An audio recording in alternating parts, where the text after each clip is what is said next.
తెలంగాణ ప్రజలకు సెప్టెంబర్ 17 మర్చిపోలేని రోజన్నారు మాజీ ఎంపీ బూర నర్సయ్య గౌడ్. కేంద్ర మంత్రులు, ఎంపీలు, బీజేపీ నేతల సహకారంతో సెప్టెంబర్ 17 నుండి అక్టోబర్ 2 వరకు విమోచన దినోత్సవం జరుపుకుంటున్నట్లు తెలిపారు. రాష్ట్ర ప్రభుత్వం గ్రామీణ ప్రాంతాల రోడ్డు మరమ్మతులు చేయించలేని స్థితిలో ఉందని, ఊపర్ షెర్వానీ అందర్ పరేషానీ లాగా కాంగ్రెస్ ప్రభుత్వ తీరు ఉందని విమర్శించారు.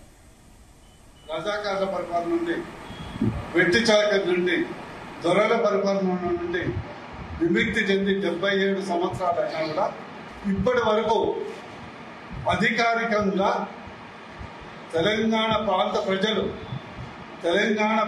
ప్రజలు అధికారికంగా త్రివర్ణ పథకానికి తెలంగాణ విమోచన దినోత్సవ సెల్యూట్ చేసే భాగ్యం నడుచుకోవాలి. ఇంకో అంశం ఏంటంటే ఈరోజు ఏదేమైనా కూడా ఆత్మగౌరవం అనేది చాలా ఇంపార్టెంట్.